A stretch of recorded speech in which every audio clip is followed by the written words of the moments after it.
We take just a few minutes as we introduce Psalms every week and just talk in a generic way about the Psalms, and then so difficult to know how to cover 150 chapters in 9 classes. It's a little bit, you do the math. Is that 15 classes per, 15 chapters per class or something like that? And so I knew when we started, I knew we wouldn't be able to cover them in detail at all, and so we spent 2 weeks just talking about the nature of Psalms and when they were written, who wrote them and everything, and then for the last several weeks we've been just taking the first few minutes talking in a generic way about the Psalms, and then more specifically just looking at Dan's favorite verses. I don't know if that's any help to you. There's been some real encouraging comments that you've said about some of the things that we've said as we've looked at these Psalms, and I appreciate all those comments and everything. But let me just point out the fact that we'll look at one of those this morning, that there are historical Psalms. Historical Psalms. And we'll look at one of them. That might help you understand what I'm talking about when I say that. But you know these verses in the Scriptures, do you not? Now all these things happen unto them for, you know that word? Examples. And they're written for our admonition, upon whom have come, the old King James says, the ends of the world. That's 1 Corinthians chapter 10, verse 11. I want you to think about what that verse says. Paul's writing to the church at Corinth, talking to them about their daily life, about everything that was happening in the church there. They've got immorality in the church. They've got brethren bickering back and forth with each other, murmuring one against another. How are you going to address that, Paul? He said, let me tell you some Bible stories. Several years ago, I sat back and tried to analyze the preaching of the church back at a time when the church was really growing rapidly. Many of you are that age, and if you were in the church at that time, you can remember the kinds of preaching there was. They told Bible stories. And they then made application of these Bible stories. We have gotten a long way away from that. We have, and therefore we're not as knowledgeable about the Bible as we used to be. In fact, several years ago, and this may have happened, if not, it's a great preacher story. That in a small town in Texas, they could not find a Bible for the man to put his hands on to swear in that he's going to tell the truth. And so they found a member of the church, and they put their hands on him because they said he's a walking Bible. You know, I've known some people that had that term or another. I had a great uncle that it said he was a walking Bible. He could quote every verse in the Bible. I don't think that's right. I don't think that's true. It'd been right. It'd be good. Been wonderfully right if he could have done it. But I doubt that it was true, but he knew the Bible that way. He wasn't a preacher by any means. This man just sat down and read the Bible. That's what folks used to do. Sit around the open fireplace sometime with a kerosene lantern, hurricane lamp, for those of you in Florida, and they just read the Bible. And that's how they knew the Bible. In Bible classes, and congregation I grew up in, we rarely ever had full-time preaching until I was 9, 10, 11 years of age. You know, that age of my life. We they'd get up and they'd read them. Sunday morning, they'd have Bible classes. And I've been in classes where somebody would read a verse, and they said, that verse is talking about Jesus. All right, read the next verse. They'd read the next verse, and they said, that verse is talking about Jesus. Now let's read the next verse. And there wasn't a lot of deep Bible knowledge, but we knew the Bible just because of the very nature of preaching. And so I quoted 1 Corinthians chapter 10, verse 11. What about Romans chapter 15? Whatsoever things were written aforetime were written for our learning. That's amazing what we're talking about. These Old Testament stories. He wasn't talking about Matthew, Mark, Luke, and John whenever he said that. They were written. They were written for our learning, that we, through the patience and the comfort of the Scriptures, there's your whole sermon right there, the comfort of the Scriptures. And that's what Psalms is in many respects, and I hope that's what we're what's happening as we look at some of Dan's favorite verses in the Psalms, is just the comfort of the Scriptures. But there are historical Psalms, and we hurt ourselves by not knowing Bible history like we used to. When people come to me for counseling, what I investigate first in my head is not the books about psychology and how to be successful in life and things of that nature. First thing that comes to my mind is what Bible story has application to the very thing we're talking about. I believe that's so important for us to be able to have that concept. And so there are those historical Psalms, and they're important to us.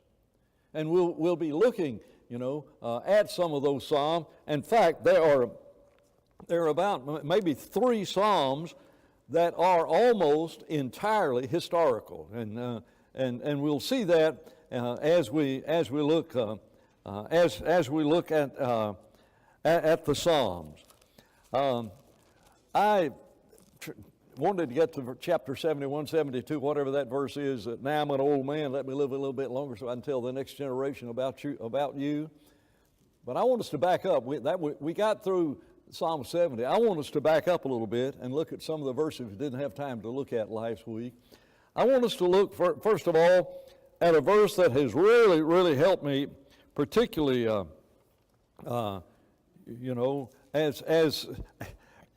as I've grown in my faith and in my relationship to God. Look at Psalm 68. Psalm 68. The psalm begins, "Let God arise, let his enemies be scattered. Let those who hate him flee before him. As smoke is driven away, so drive them away.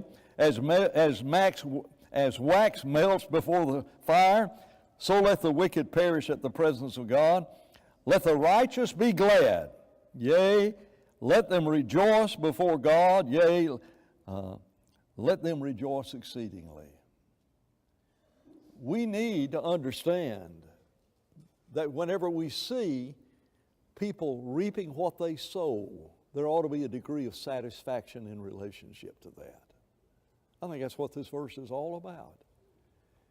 It's a reminder of the justice of God. What got you upset? Injustice? Somebody commits a crime and it's unbelievable what happens to them, and they just get away with it. You just think about how that happens.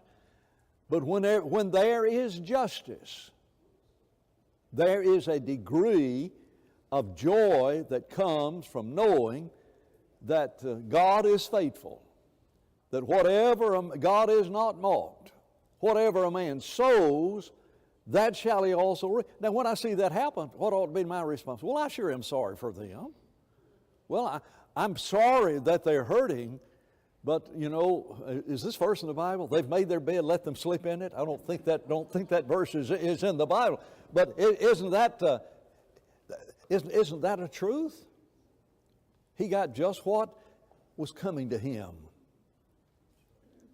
And so you've got this verse, and it's the preamble to a verse that I want to point out to every widow that's here. We've got several widows in this church. We've got several who someday may be widows. And here's a verse, and I remember who showed me this verse. I mean, I'd read it. You know what I'm talking about? You've read the verse. You know it's in the Bible. Well, I must have read that sometime because I've read the Bible through X number of times. I know I've read that. But it's Bill Boyd. Remember Bill Boyd? Here is the verse that we ought to think about in relationship to widows and in relationship to our single people in the church. Relationship to single moms, those who are lonely, who don't have support. Just every every individual that is characterized by loneliness. God put some verses in the Bible especially for you, and then more especially perhaps for the rest of us.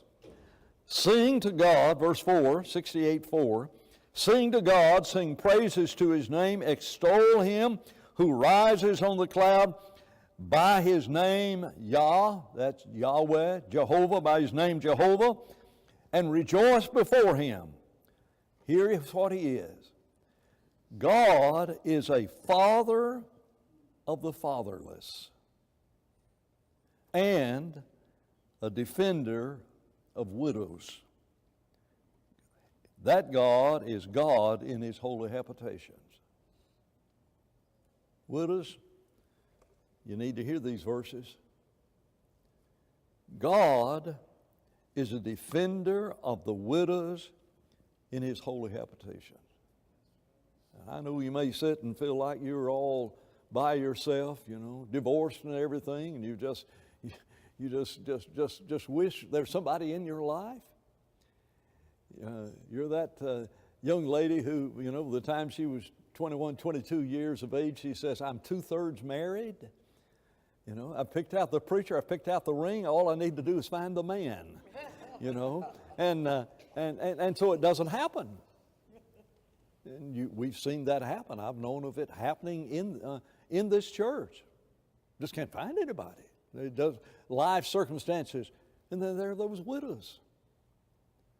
And how interesting it is that as you look at the church and look at the day, the time of the year, many women in this church became widows. It's at the end of the year. Isn't that amazing? Isn't that amazing? And so here we are right at that time, the end of the year, and the anniversary of the death of that person. You who are widows, you understand what I'm talking about. And so here's God. He's a defender of widows. And then, this is the verse Bill Boyd pointed out to me, God sets the solitary in families. Hello. The church of the living God, 1 Timothy chapter 3, is the family of God. What does that say about the rest of us? What does that say about us being godly people? God's in His holy habitation, and here we are on this earth. What does that say about our place in being the hands and the arms of God and having the homes for those who are widows? He sets the solitary in families. He brings out those who are bound into prosperity, but the rebellious dwell in a holy land. I love that. Now think about the counterpart to this verse. Pure and undefiled religion is to eat the Lord's Supper every Sunday without fail. Pure and undefiled religion is. You want to fill in that verse? You know what it is? Yeah. Pure and undefiled religion is to visit the fatherless and widows. Hey, that's what we just read. He's a father to the fatherless and a defender of widows. And He says to those of us who are His children, look, you've got an obligation. God puts the solitary in families, and pure and undefiled religion is how you treat the solitaries. Isn't that amazing? You want to talk about the judgment day? Those on the right hand and those on the left hand? And I know there's more involved in it than the things found in Matthew, in that story in Matthew chapter 25. But He says to those on His right hand, and then the contrariwise to those on the left hand, I was sick. I was in prison. I was hungry. I was thirsty. I was naked. And you saw my need, and you ministered to my needs. When, Lord? When did we ever see you in that situation? And he says, as oft as you did it to one of these, the least of my brethren. You know, talk about people often overlooked in the church. I think there's not much in a situation much sadder than a widow in the church whose husband used to be an elder or used to be a preacher. You know why? You know what their life is? Husband's been an elder in the church 20, 25 years. And they've stood side by side supporting their husband and everything, and their whole life was what was wrapped up in the church. You know, they were a part of the church. And now all of a sudden they're no longer a part of the church because their husbands died, and they're just outside the loop. And the very things that had preoccupied their life all of those years, if you're not careful, it's gone.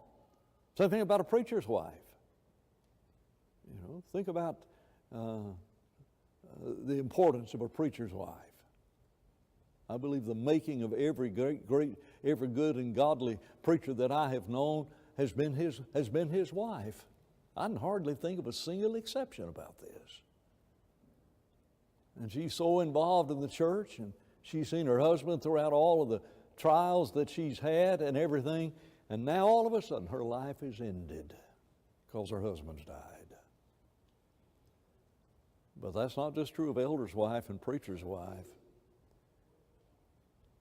Pure and undefiled religion is to make sure that we are the hands of God and that we are the eyes of God, and we are the ones who minister to God in all of these things.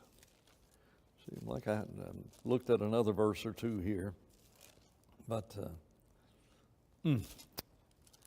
let's look at that historical psalm. I've looked at 71. Look at well, I've lost my historical psalm. Look at 83.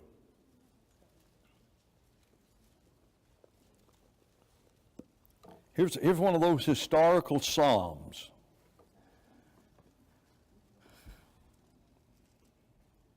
I've got a heading underneath this. I don't know if you have headings underneath your psalms. This one says, some man's put this in here, a prayer to frustrate conspiracy against Israel.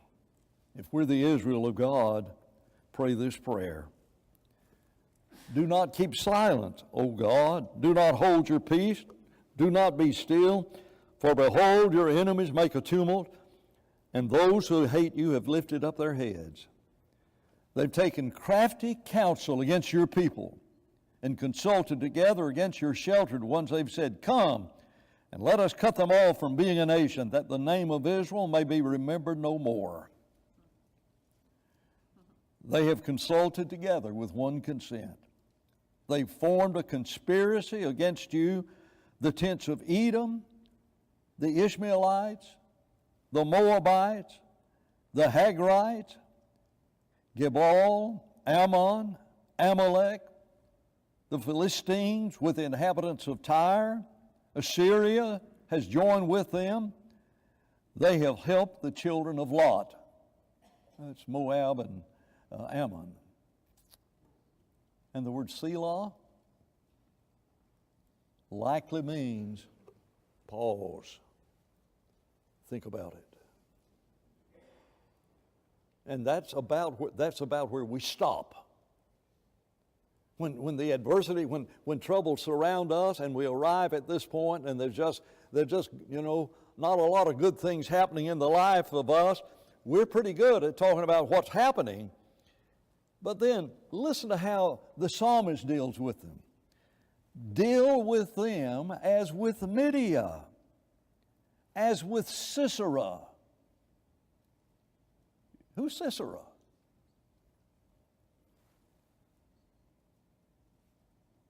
I mean, here the psalmist is, I don't know whether it's David or not, but here's Sisera. Who's Sisera? Well, you remember the period of the judges? You remember the female judge, the woman judge? You remember her name? That's Deborah.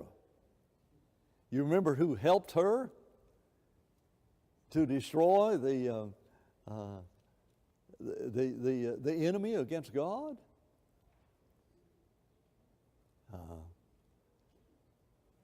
Was it Barak or Balak? Barak, I guess it was. And you've got this great battle going on. And Sisera is put to flight. God works with Barak, and his army destroys the Midianites. Except for Sisera. He's the captain of the army. And he's fleeing for his life. And he comes to the tent of a lady by the name of Jael, the wife of Heber. And she says, would you like something to eat? And so she stops, gives shelter to him. He stops, gives shelter. She gives him shelter. And when nightfall comes, she sneaks into the tent where he is asleep, takes a tent stake, and drives it through the side of his head into the ground. Great enemy of God's people defeated by a woman. Isn't that amazing?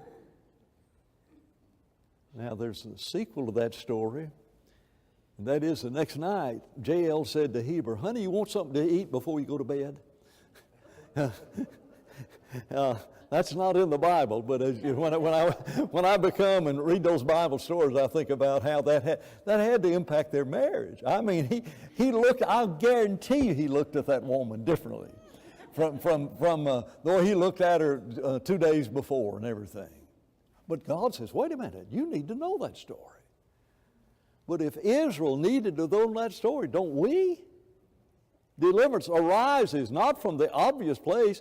So many times it comes from the inobvious place, from places you'd never expected. There's David with his slingshot. Hello?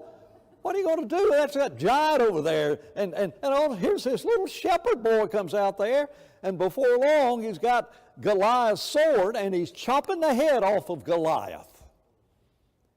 Surprise, surprise, not just to Goliath, but to all of God's people. Why is that story in the Bible? Why is this story in the Bible about Sisera? What about this story of the Midianites? And he says, as with Jabin at the brook of Kishon, who perished at Endor, who became his refuge on the earth, make their nobles like Oreb and like Zeb, yes, and all the princes like Zebah and Zamunah, who said, let us take for ourselves the pastures of God for possession. O God, make them like a whirling dust, just a dust storm. Let them be confounded, verse 17, and dismayed forever. Yes, let them be put to shame and perish, that they may know that you, whose name alone is Jehovah, are the Most High over all of this earth. How do you use the Old Testament?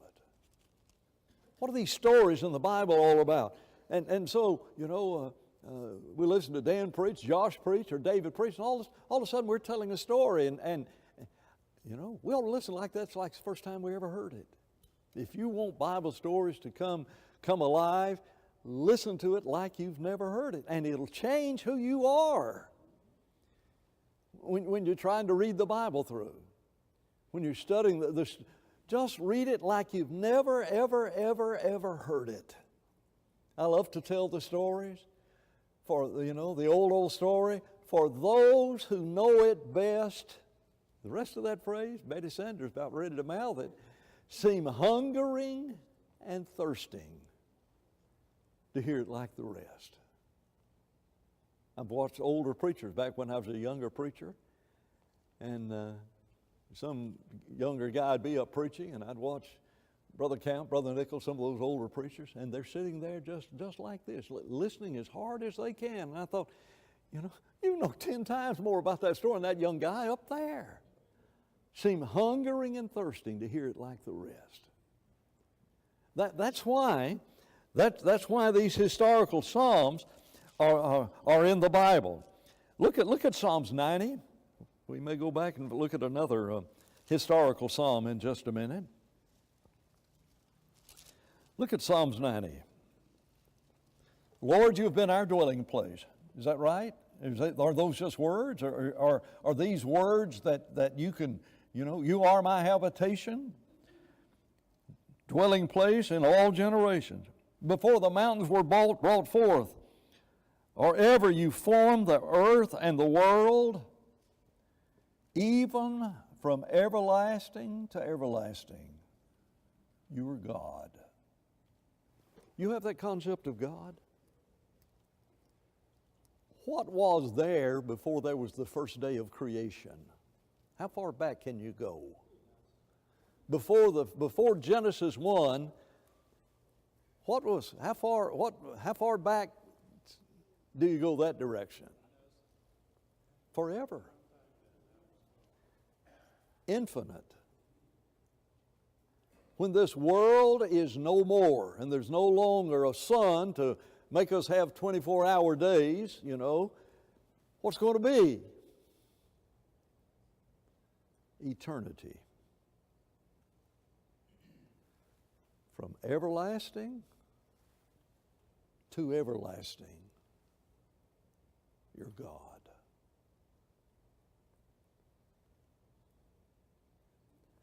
That needs to be at the core of every one of us. Moses says, what shall I tell them your name is when I go down to the land of Egypt? You tell them, I am. That's my name.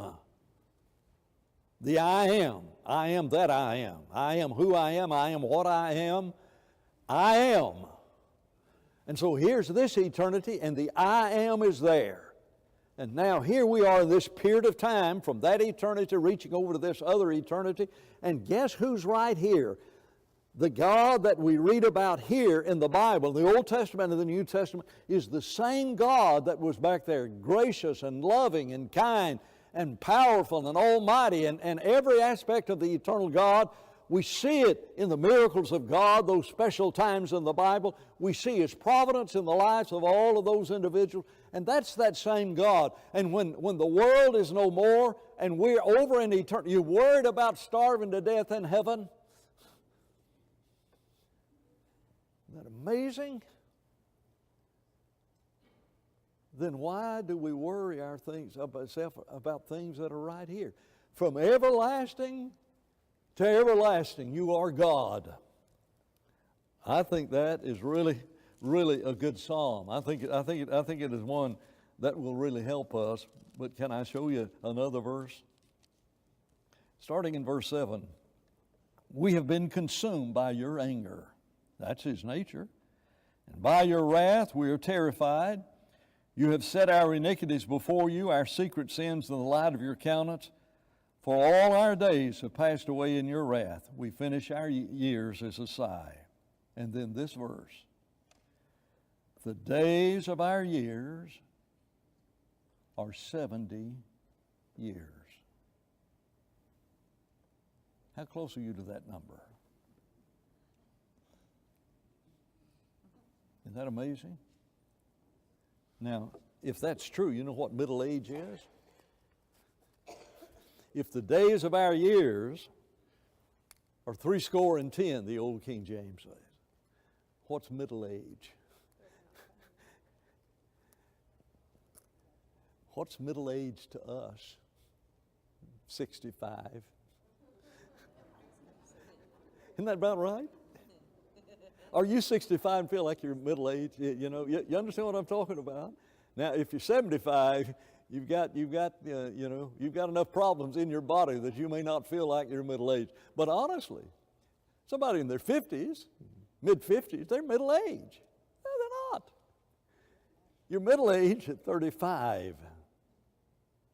And so he says, the days of our years or 70 years. I thought about asking everybody to raise their hand here that's above 70, but I didn't want you to lie. So he says, the days of our years are 70. Now suppose you make it to 80. We have anybody here that's 80?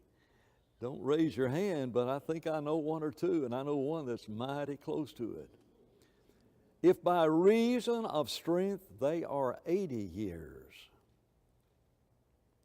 yet their boast is only labor and sorrow, for it is soon cut off, and we fly away.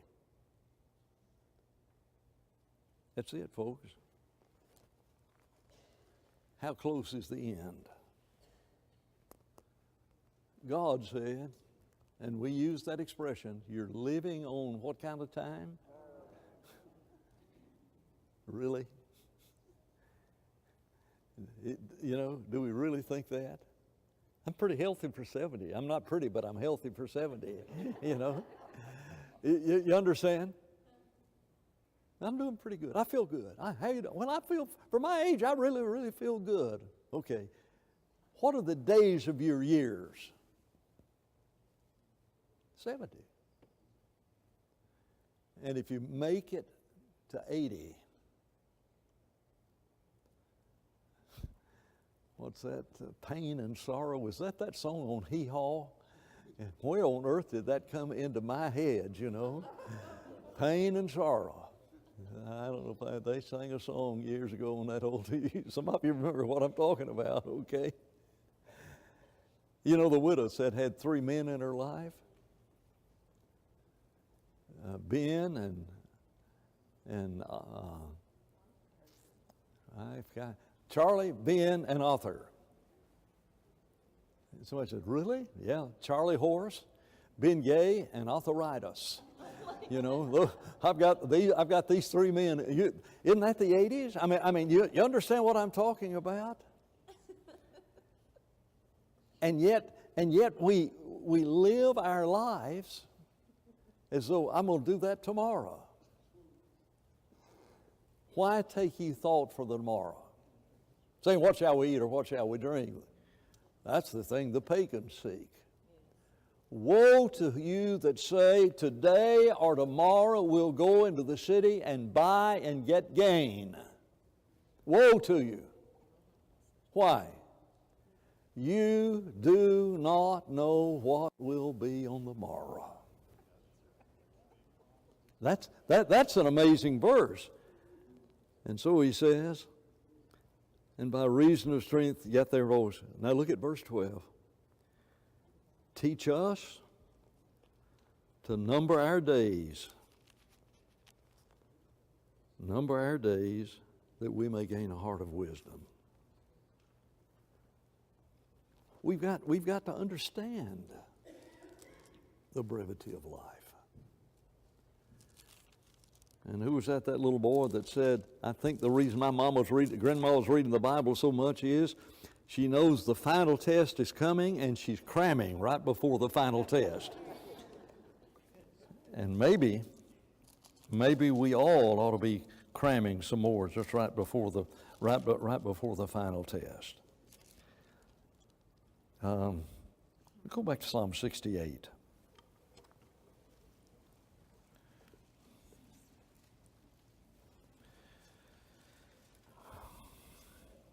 We got to verse 5 about the sets of solitary.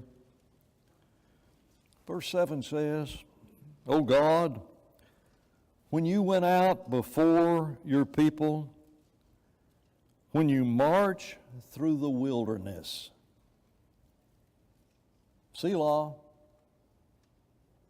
Stop and think about it. Nobody's absolutely sure that's what that means. But evidently it's a musical term, just like we have little notations in our songs, and when they're projected on the screen, there are all kinds of little squares and triangles and all other kinds of stuff up there and little letters above it, and all of it's notation of the guy that's leading the singing.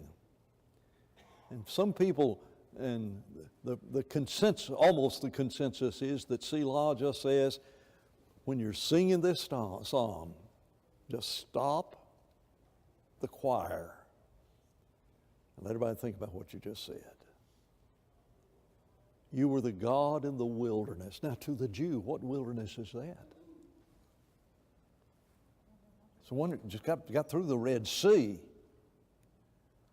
Just got through the Red Sea, and guess what the problem is? Got all this, we don't have anything to eat. We got this manna. Well, that happened in the wilderness, didn't it? We are sick and tired of eating this manna. That's all we've got to eat is this manna. And the Lord said, okay, I'll send you some quails. And overnight, the quails blew in until they were a cubit deep. I think it was a cubit. Sometimes I forget all the details. I don't think it was 2 cubits, but the whole count.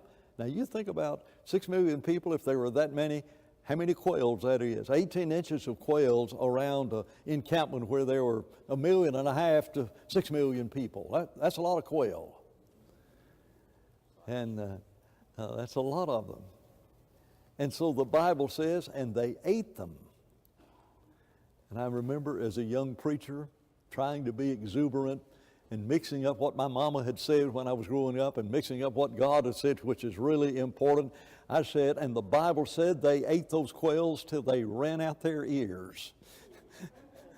That's what my mama said, you know. You've eaten enough if food's running out your ears. And I thought, some good brother came up and said, Brother Dan, the Bible says it came out their nostrils. I said, that's close enough, okay. But you understand? Sick to death of it. Detested it. Oh, how we miss the things. That good food like we had in the land of Egypt. Yeah, you remember? No, we don't remember slavery, but we remember those vegetables we had down there in that land. And I wish we could go back. Let's get rid of Moses and let's appoint another captain and let's head back to Egypt. That's what they said. He said, you are the God who was there in the wilderness, and stop and think about it. And then he says, when you marched through the wilderness, the earth shook. The heavens dropped rain at the presence of God.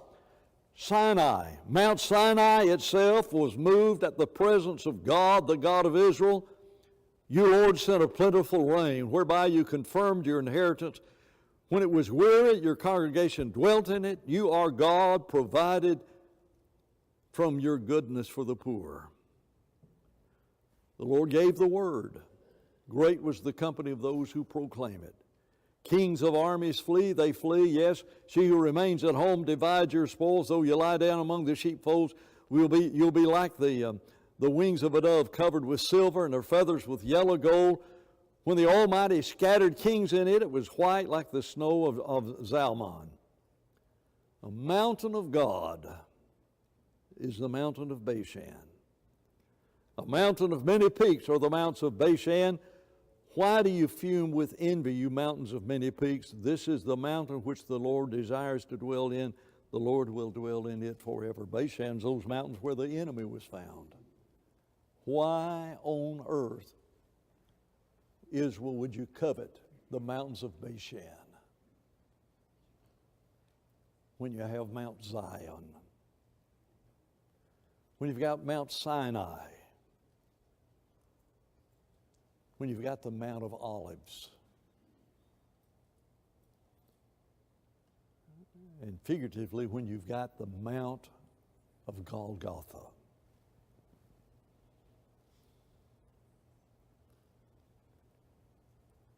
You see how to read the Psalms?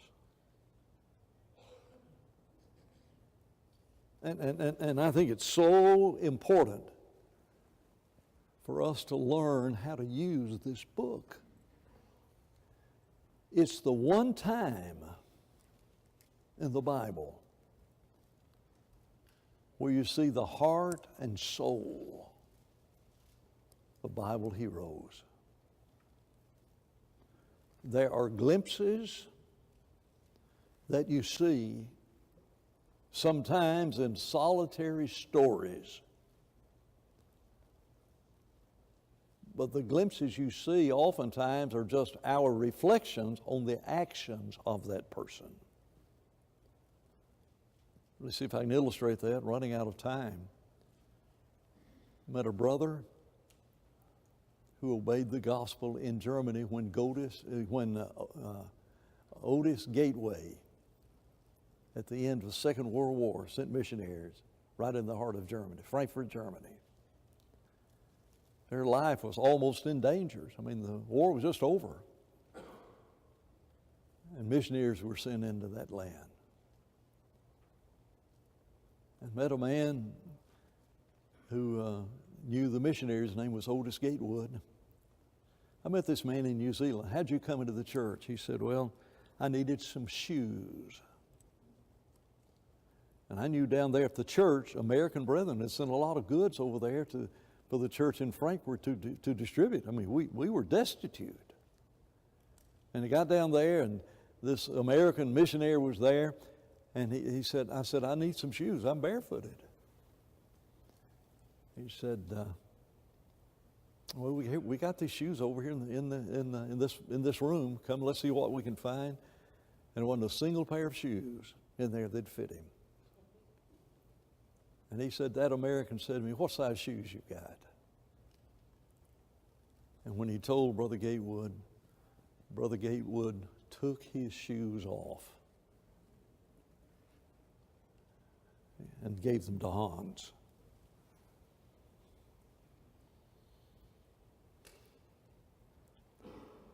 And Brother Gatewood went home barefooted. That's the historical event.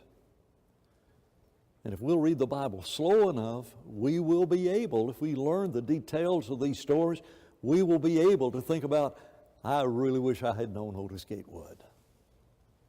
Some of you may have heard him preach. You've got to be pretty old to have heard that. Isn't that remarkable? But the book of Psalms says, here's my heart. You want to know how I live close to God? Here's what I think about. And let me encourage you to read the Psalms. Selah. Well, if I read 5 Psalms a day in a month's time, I'll be ready to read every one single one of the Psalms. No. Read the Psalm. Selah. Stop and think about it.